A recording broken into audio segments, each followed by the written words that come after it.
भारत माता की, भारत माता की, भारत माता की। मंच पर विराजमान प्रदेश भारतीय जनता पार्टी के अध्यक्ष श्रीमान येदियुरप्पा जी, श्री सदानंद गौड़ा जी, कर्नाटका भारतीय जनता पार्टी के सभी वरिष्ठ नेतागण, पार्टी के सभी कर्मठ कार्यकर्ता बंधु भगिनी और विशाल संख्या में पधारे हुए कुलबर्गी के मेरे प्यारे भाई और बहनों,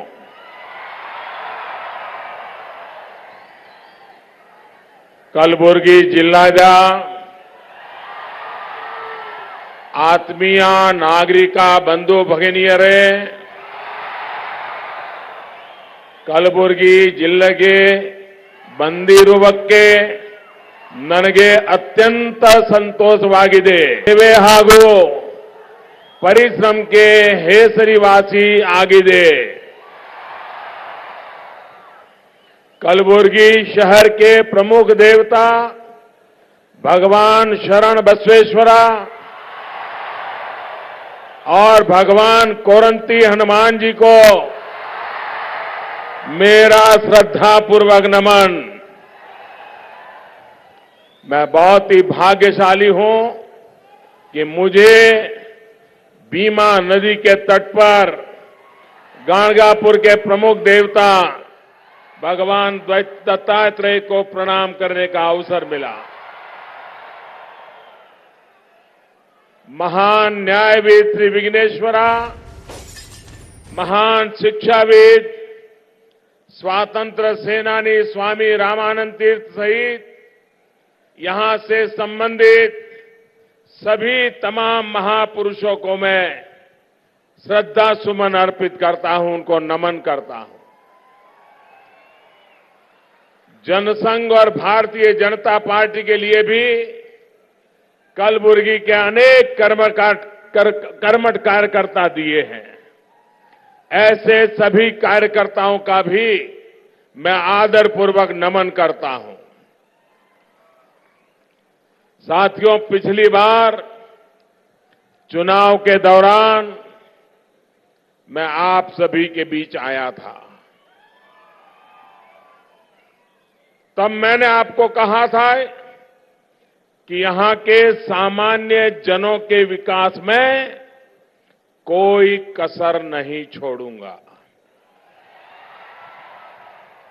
जब से आपने अपने प्रधान सेवक को दायित्व सौंपा है, तभी से कर्नाटक के विकास के लिए अनेक काम केंद्र सरकार कर रही है। आप सभी साक्षी रहे हैं कि कांग्रेस ने कलबुर्गी और कर्नाटक के विकास से जुड़ी जिन परियोजनाओं को बरसों तक लटकाया था, उनको हमारी सरकार ने ही पूरा किया है। बीदर कलबुर्गी रेलवे लाइन दशकों के इंतजार के बाद हमारी सरकार ने ही इसको समर्पित किया। इसी तरह चितापुर से यदगिरी को जोड़ने वाला नेशनल हाईवे हो या फिर महाराष्ट्र बॉर्डर से बीदर वाला सेक्शन हो, ऐसे कई नेशनल हाईवे को चौड़ा किया जा रहा है। गुलबर्गा के सीवेज सिस्टम यहां के पार्कों की सुंदरता को निखारने के लिए अमृत मिशन के तहत केंद्र सरकार सैकड़ों करोड़ रुपए की मदद दे रही है। साथियों, विकास की इसी गति को विस्तार देते हुए आज लगभग 1000 करोड़ रुपए की परियोजनाओं का उद्घाटन और शिलान्यास और लोकार्पण अभी अभी कर करके मैं मंच पे आया हूं। भारत पेट्रोलियम के रायचूर डिपो को विस्तार देने के लिए उसको कलबुर्गी में स्थापित किया जा रहा है। साथियों, इस पूरे क्षेत्र में पेट्रोलियम पदार्थों से जुड़ी आवश्यकताओं की पूर्ति के लिए रायचूर डिपो बहुत छोटा पड़ने लग गया था। यही कारण है कि पहले सिर्फ, याद रखना जरा, पहले सिर्फ 2.5 एकड़ में जो डिपो फैला था, अब वो 56 एकड़ से ज्यादा जमीन पर बनाया जा रहा है। ये 56 सुनते ही कांग्रेस वालों की नींद खराब हो जाती है।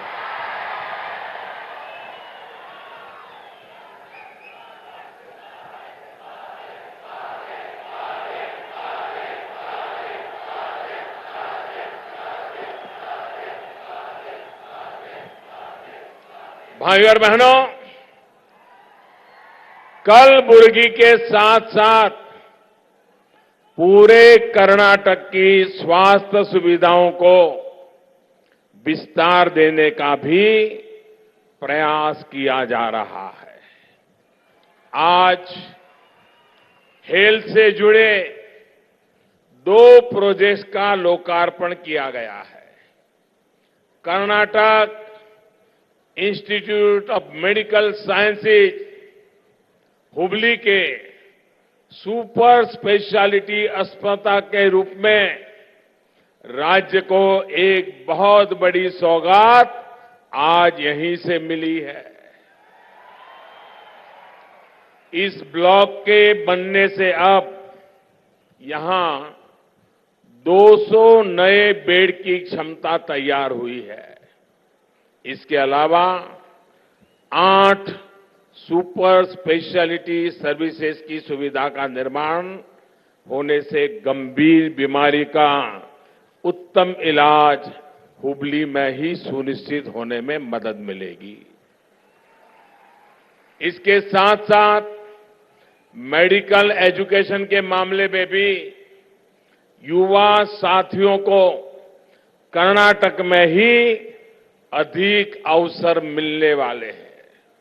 साथियों, आज ही राजाजी नगर में बने ईएसआईसी मेडिकल कॉलेज का भी लोकार्पण किया गया है। इस तरह के ईएसआईसी के देश में सिर्फ 6 मेडिकल कॉलेज हैं, जिसमें से एक अब कर्नाटका में खुल गया है। पहले की सरकार कैसे काम करती थी, उसको सामान्य मानवी के स्वास्थ्य की कितनी चिंता थी, युवाओं के सपनों की कितनी चिंता थी, इसका जीता जागता प्रमाण ये यहां की कॉलेज है। साथियों, इस मेडिकल कॉलेज को बनाने का फैसला 2009 में किया गया था, पर इस मेडिकल कॉलेज का काम 2 साल बाद 2011 में ही बिल्कुल धीमी गति से लोगों को दिखाने के लिए चलता रहा।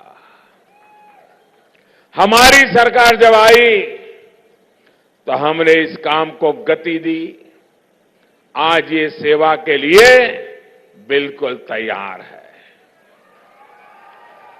इस कॉलेज के बनने से कर्नाटक में 100 एमबीबीएस और 55 पोस्ट ग्रेजुएशन की सीट बढ़ गई है। साथियों, कर्नाटक में जो ये अस्पताल और मेडिकल कॉलेज बने हैं, इसे पूरी तरह से देश में हेल्थ इंफ्रास्ट्रक्चर का अभूतपूर्व विस्तार करने का हमारा निरंतर प्रयास का प्रतीक है। अस्पतालों के साथ साथ आयुष्मान भारत जैसी महत्वपूर्ण योजना भी हमारी सरकार ले आई है। कर्नाटक में गरीब बहन भाइयों को इसका कितना बड़ा लाभ मिल रहा है, इसका अनुभव थोड़ी देर पहले मैंने खुद ने किया। आयुष्मान भारत योजना के अनेक लाभार्थियों को उनके दर्शन करने का, उनसे बातचीत करने का, उनके अनुभव सुनने का मुझे अभी अभी सौभाग्य मिला। और मैं देख रहा था कि बिल्कुल गरीब परिवार से आए हुए लोग, कोई 2 साल से बीमार, कोई 4 साल से बीमार, कोई 5 साल से बीमार, लेकिन कोई 2 लाख मांगता था, कोई 5 लाख मांगता था, कोई 3 लाख मांगता था। गरीब व्यक्ति के पास पैसे नहीं थे, वो बीमारी से परेशानी झेल रहे थे, मौत का इंतजार करते थे, लेकिन इलाज नहीं करवाते थे। आज जब मैंने उन्हें पूछा तो वो कह रहे थे कि प्रधानमंत्री आयुष्मान भारत योजना ने हमारी तो जिंदगी बदल दी और हमारा ऑपरेशन हो गया। सरकार ने, में डॉक्टर ने, प्राइवेट हॉस्पिटल में किसी ने एक नया पैसा नहीं लिया, कोई दलाल नहीं, कोई बिचौलिया नहीं, कोई रुपये लेने वाला नहीं। बस एक कागज लेके जाओ, प्रधानमंत्री आयुष्मान योजना का लाभ उठाओ और देश का गरीब अब बीमारी के कारण जिंदगी में मुसीबत नहीं झेलेगा। ये काम हमने कर दिया है। साथियों, इस योजना के माध्यम से देश में हर दिन औसतन 10,000 से ज्यादा गरीब मरीजों का इलाज मुफ्त में हो रहा है। और इसे शुरू हुए अभी मुश्किल से 150 दिन हुए हैं, लेकिन इतने कम समय में ही 14 लाख से अधिक गरीब भाई बहनों का और बच्चों का इलाज हो चुका है। भाई और बहनों, सामान्य मानवी का जीवन आसान हो, उनको व्यवस्था से जूझना ना पड़े, इसके लिए सरकार निरंतर काम कर रही है। बेंगलुरु में भी नहीं, इनकम टैक्स एपेलेट ट्रिब्यूनल की नई बिल्डिंग, इससे इनकम टैक्स से जुड़े काम अब ज्यादा आसानी से किए जा सकेंगे। इस ट्राइब्यूनल द्वारा दशकों से किराए की बिल्डिंग में जैसे तैसे किया काम हो रहा था, अब एक आधुनिक बिल्डिंग यहां की जनता की सेवा के लिए तैयार हो गई। साथियों, हमने इनकम ट्रिब्यूनल टैक्स की बिल्डिंग तो बनाई है, साथ में कर्नाटक सहित देश के 3 करोड़ से अधिक टैक्स पेयर्स को सीधी राहत भी दी है। भारत के इतिहास में पहली बार 5 लाख रुपए तक की टैक्सेबल इनकम को टैक्स के दायरे से बाहर कर दिया गया। हर मध्यम वर्ग के परिवार 15 साल से इसकी मांग कर रहे थे, लेकिन कांग्रेस की सरकारों को ये काम कभी करने की हिम्मत नहीं हुई। आज वो काम हमने कर दिया है।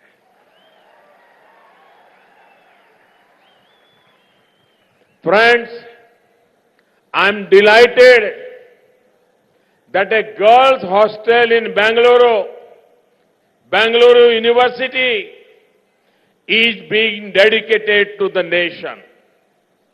This will cater to the needs of several students from the northeast who study in Bangalore. Friends, these youngsters may be away from home, but the central government is always there for their welfare. It is my privilege that the NDA government has got the opportunity to work extensively for the Northeast. We have put top priority for the development of the Northeast. This includes ensuring proper infrastructure, power connectivity, harnessing water resources, better health care, education and more. साथियों, केंद्र की NDA सरकार सबका साथ सबका विकास के मंत्र पर चल रही है। मध्यम वर्ग के साथ साथ हमारे किसान और हमारे मजदूर साथियों के लिए 2 हफ्ते के भीतर भीतर 2 बड़ी योजनाएं लॉन्च कर दी गई, लागू कर दी गई। कल ही देश भर में असंगठित क्षेत्र के अनऑर्गेनाइज सेक्टर के श्रमिक बंधुओं के लिए, मजदूरों के लिए नियमित पेंशन की योजना प्रधानमंत्री श्रम योगी मानधन योजना शुरू हुई है। इस योजना से जुड़ने वाले असंगठित क्षेत्र के तमाम मजदूरों को अब 60 वर्ष की आयु के बाद कम से कम 3,000 रुपये नियमित हर महीने पेंशन तय किया गया है। यानी साल भर में करीब करीब 40,000 रुपया बुढ़ापे में उसको काम आएगा। साथियों, आप कल्पना कर सकते हैं, खेत मजदूर है, आपके घर में कपड़े धोने वाला है, या कोई रसोई बनाने वाली बहन आ रही है, या आपका ड्राइवर है, या आपकी सोसाइटी में लिफ्ट चलाने वाला है, या दूध देने आता है, सब्जी बेचने आने वाला है, अखबार बेचने के लिए आने वाला है। ऐसे छोटे छोटे काम करने वाले लोग, ऑटो रिक्शा चलाने वाला, टैक्सी चलाने वाला, जब शरीर काम करता है तब तक तो काम कर लेते हैं, लेकिन जब शरीर काम करना ढीला हो जाता है तो अपने भी रिश्तेदार बुढ़ापे में छोड़ देते हैं। ये मोदी सरकार है, ऐसे लोगों का हाथ पकड़ रही है और 60 साल के बाद उनको 3,000 रुपया पेंशन हर महीने मिल जाए ताकि वो सम्मान के साथ जिंदगी जी सके और 42 करोड़ लोग इसका फायदा ले सकते। 42 करोड़। इतना ही नहीं, मैं देख रहा हूं मेरी बंजारा समाज की माताएं बहनें यहां बैठी है। हमने अभी गुमंतु समुदाय के लिए एक वेलफेयर बोर्ड बनाने का इस बजट में घोषणा की है। इस गुमंतु समाज के वेलफेयर बोर्ड से समाज में गुमंतु समाज है, जिसमें हमारा बंजारा समाज भी है, उनके वेलफेयर के लिए पहली बार देश में अलग बोर्ड बनाने का काम हमारी सरकार ने किया है। भाइयों बहनों, यहां मुझे कोली समाज के सभी नेता मिले, उन्होंने मेरा सम्मान किया। मैं उनका हृदय से आभार व्यक्त करता हूं उनके इस समर्थन के लिए।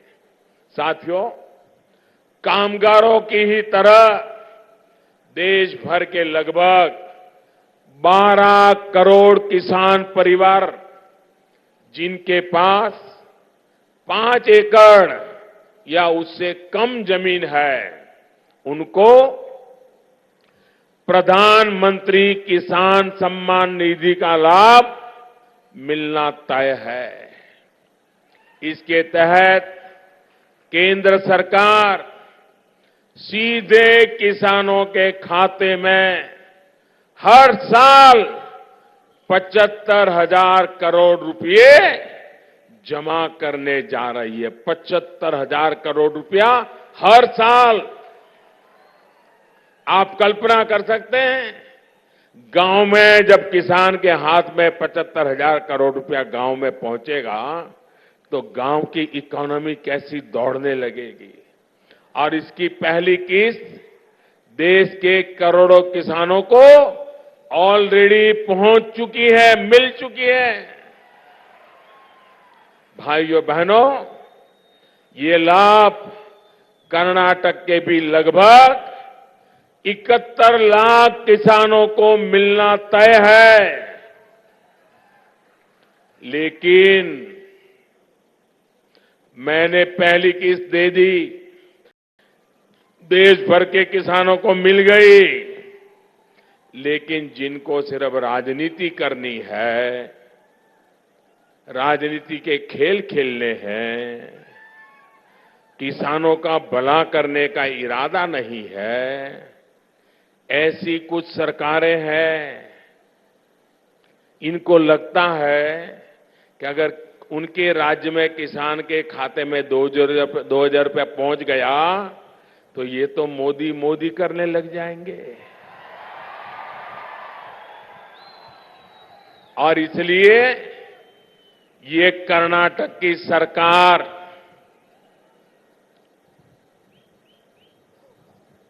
कर्नाटक की जनता के पीठ में छुरा भोंक करके सत्ता की गलियारे में पहुंची हुई कांग्रेस और रिमोट से चल रहे मुख्यमंत्री, इन्होंने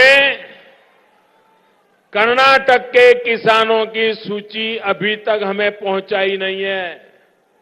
देश भर के किसानों को हमने पैसे पहुंचाए, लेकिन मैं कर्नाटक के किसानों को पैसे नहीं पहुंचा पाया।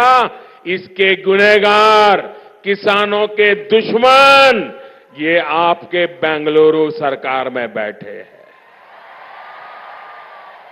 कर्नाटक का कोई भी किसान किसान विरोधी लोगों को माफ नहीं करेगा। आप मुझे बताइए भाइयों, जब दिल्ली सरकार पैसे दे रही है, किसान के खाते में दे रही है, तो इनके पेट में दर्द होना चाहिए क्या? इनको तकलीफ होनी चाहिए क्या? तो तकलीफ क्यों हो रही है? तकलीफ इसलिए हो रही है कि मोदी सीधा बैंक के खाते में पैसा जमा कर रहा है, बीच में कटकी करने के लिए कोई जगह नहीं बची है। कोई उसमें से 2-5 रुपया भी निकाल नहीं पाएगा। अगर उसमें से कुछ मिलेगा नहीं तो करेंगे क्यों? ये भ्रष्टाचार के आदी लोग कर्नाटक के किसानों के साथ अन्याय कर रहे हैं। और मैं उनको कहना चाहता हूं, अगर कर्नाटक के किसानों के हक के बीच में वो दीवार बन के खड़े रहे तो कर्नाटक के किसान उस दीवार को ध्वस्त कर देंगे। ये मैं विश्वास से कहता हूं भाइयों बहनों, यही भ्रष्टाचार और वंशवाद की महामिलावट करने वाले लोगों की यही असल मंशा है, यही इन लोगों की सच्चाई है। ये वोट के लिए किसान गरीब का नाम लेते हैं, लेकिन वोट मिलने के बाद किसान को भूल जाते हैं, गरीब को भूल जाते हैं। साथियों, मैं आपसे जानना चाहता हूं, इन्होंने कर्ज माफी के नाम पर किसानों से वोट मांगे थे कि नहीं मांगे थे? ऐसे नहीं, पूरी ताकत से बताओ, बेंगलुरु में पता चले जरा। कर्ज माफी के नाम पर वोट मांगे थे कि नहीं मांगे थे? उन्होंने कर्ज माफी का वादा किया था कि नहीं किया था? सभी किसानों का पूरा कर्ज माफ करेंगे ऐसा कहा था कि नहीं कहा था? झूठ बोल करके वोट ले गए कि नहीं ले गए? जनता की आंख में धूल झोंकी कि नहीं झोंकी? लोगों को मूर्ख बनाया कि नहीं बनाया? क्या कर्ज माफ हुआ? क्या कर्ज माफी पूरी नहीं हुई? किसानों, उसके बदले में क्या हुआ? किसानों पर केस कर दिए, केस। पुलिस वालों को भेजा। यही इनका तरीका है। कर्नाटक के किसानों ने ऐसे खिलाड़ियों का बराबर हिसाब चुकते करने का मौका आ गया है। खुद तो अपना वादा निभाते नहीं है और दूसरा अगर ईमानदारी से काम कर रहा है तो वो लाभ भी किसानों तक पहुंचाने में अड़ंगे डाल रहे। भाइयों बहनों, मैंने पहले ही कहा, वो इसलिए नहीं कर रहे हैं क्योंकि बिचौलिए दलालों को मेरी योजना में कोई जगह नहीं है। क्या इस योजना से उनके करीबियों का लाभ नहीं होगा? इसलिए वो पीएम किसान योजना से जुड़ना नहीं चाहते। साथियों, हमारा कर्नाटक का बहुत एक इलाका है जो गन्ना किसानों का है। गन्ना उत्पादन में अग्रिम श्रेणी है, शुगर केन। गन्ना किसानों की जरूरत को ध्यान में रखते हुए हमारी सरकार निरंतर काम कर रही है। गन्ना किसानों को उचित मूल्य दिलाने के लिए सरकार द्वारा गन्ने के समर्थन मूल्य में भी बढ़ोतरी की गई है। इतना ही नहीं, प्रति क्विंटल गन्ने पर लगभग 14 रुपये की अतिरिक्त मदद सीधे किसानों के खाते में पहुंचाई गई है। ये भी सीधे उनके खाते में, कोई बिचौलिया नहीं। इनकी परेशानी यही है कि जब तक मोदी रहेगा चोरों की दुकान बंद।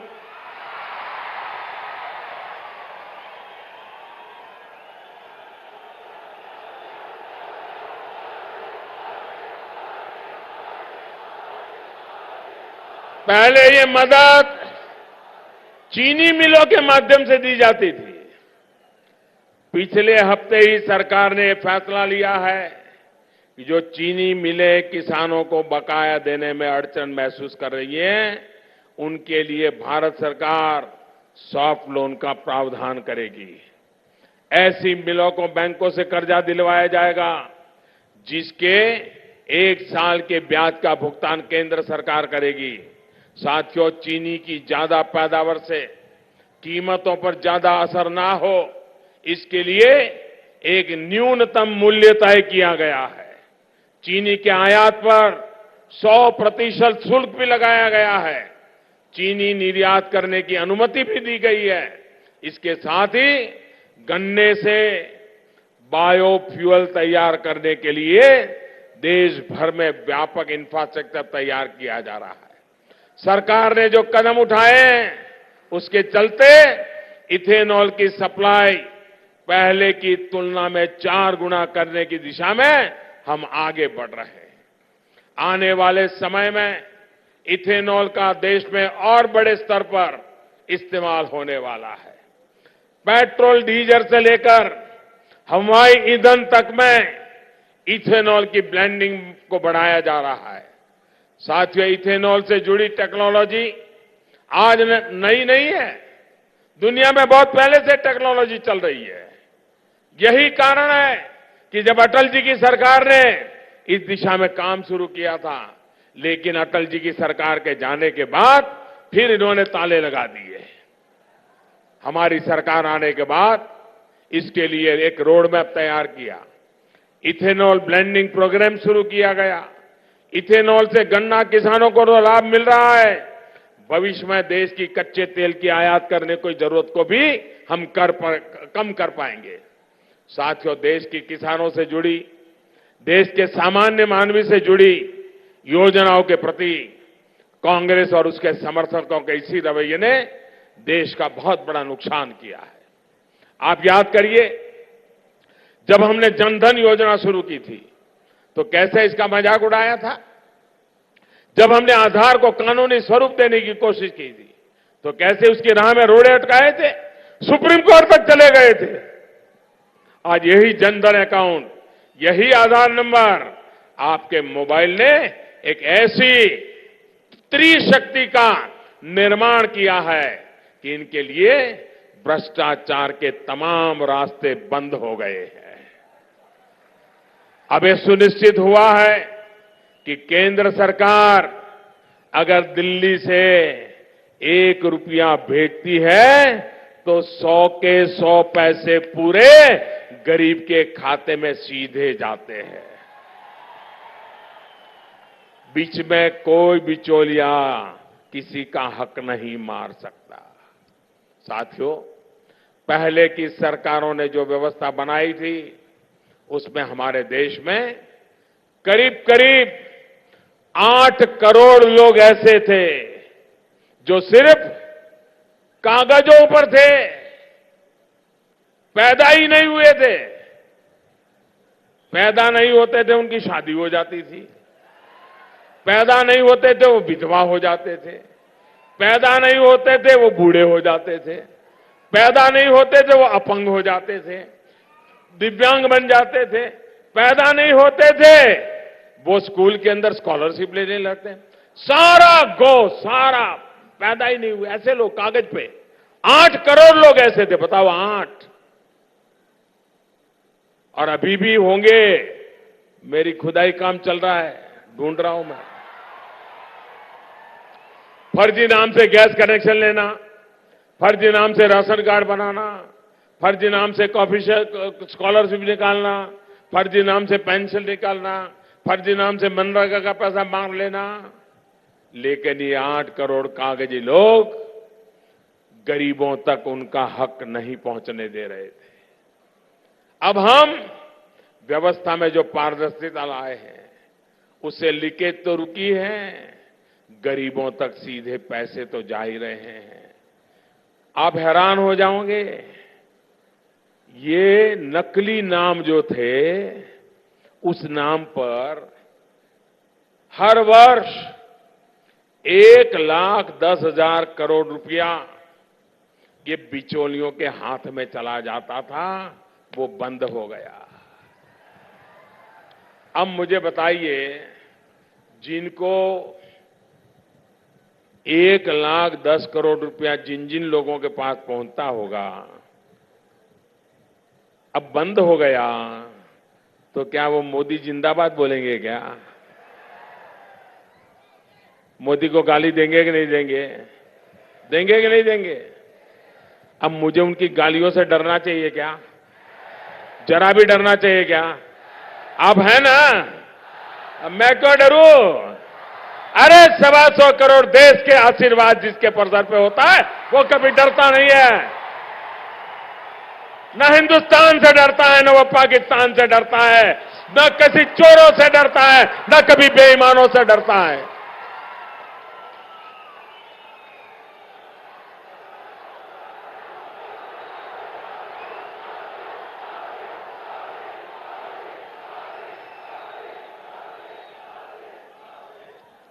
भाइयों बहनों, हिंदुस्तान ने यह ताकत मुझे दी है, 125 करोड़ देशवासियों ने ताकत दी है। ये जो दुनिया दमखम देख रही है ना, वो दमखम किसका है? आज दुनिया जो दम देख रही है किसका है? किसका है? किसका है? ये दम मोदी का नहीं है, ये दम 125 करोड़ हिंदुस्तानियों का है।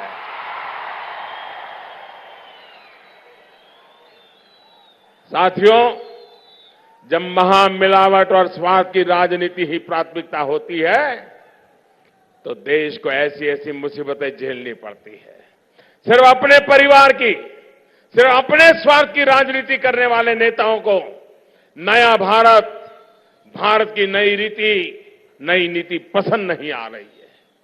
अपने स्वार्थों की सिद्धि हो सके इसके लिए वो देश में मजबूत सरकार से डरते हैं और इसलिए मजबूर सरकार ढूंढ रहे हैं, कैसे भी करके दिल्ली में मजबूर सरकार आ जाए। आज कर्नाटक में मजबूर सरकार बनी है, क्या हाल है आप देखते हैं। एक इधर खींचता है, एक उधर खींचता है। वो कहता है मुझे इतना दो, दूसरा कहता है उसको 2 दिया मुझे 4 दो, तो शाम को तीसरा जाता है उसको 4 दिया मुझे 8 दो। वो कहता है ले लो, कर्नाटक की जनता को लूटो, जितना है बांटो। ये चलने देना है क्या? ये कर्नाटक का हाल बुरा हुआ, क्या देश का भी बुरा होने देना है क्या? देश को बचाना है कि नहीं बचाना है? देश को आगे बढ़ाना है कि नहीं बढ़ाना है? देश को मजबूत बनाना है कि नहीं बनाना है? आपके बच्चों के भविष्य को मजबूत बनाना है कि नहीं बनाना है? आपकी माता बेटियों की सुरक्षा होनी चाहिए कि नहीं होनी चाहिए? देश सुरक्षित रहना चाहिए कि नहीं रहना चाहिए? देश आन बान से आन आगे बढ़ना चाहिए कि नहीं बढ़ना चाहिए? और इसीलिए भाइयों बहनों, मैं आपसे आग कहने आया, छोटी सी गलती कितना बड़ा नुकसान कही गई कर्नाटक का। ज्यादा बड़ी गलती नहीं, छोटी हो गई। कर्नाटक का नुकसान हुआ कि नहीं हुआ? कभी कभी छोटी गलती बहुत महंगी पड़ जाती है। और इसलिए मेरे भाइयों बहनों, 30 साल के बाद दिल्ली में देश को पूर्ण बहुमत वाली सरकार मिली है। और पूर्ण बहुमत वाली सरकार कैसी पूर्णता के साथ आगे बढ़ती है, वो आप हर दिन देख रहे हैं। अगर आधी अधूरी होती तो वो भी आधी अधूरी करके आ जाती। ये पूर्ण है तो सारा काम पूर्ण करके आ जाती है। साथियों, यही वजह है कि मोदी उनके लिए परेशानी का कारण बन गया है। और इसलिए वो दिन रात एक ही काम, मोदी हटाओ, मोदी हटाओ। लेकिन वो कान खोल करके सुन ले, और देशवासियों भी इन लोगों को बार बार समझ लीजिए, वे इकट्ठे हो रहे हैं मोदी को हटाने के लिए। और मोदी मेहनत कर रहा है आतंकवाद को हटाने के लिए। देश से आतंकवाद जाना चाहिए, देश से गरीबी जानी चाहिए, देश से भ्रष्टाचार जाना चाहिए। इसी मकसद से मैं काम कर रहा हूं। भाइयों बहनों, आज इतनी बड़ी संख्या में आकर के आपने मुझे आशीर्वाद दिए, मैं आपका बहुत बहुत आभारी हूं। मेरे साथ 3 जयकारा बोलना है। 3 जयकारा बोलना है। बोलेंगे? दोनों हाथ ऊपर करके मुट्ठी बंद करके बोलेंगे? पक्का बोलेंगे? और आवाज सीमा पर तैनात देश के जवान तक पहुंचनी चाहिए। पहुंचेगी?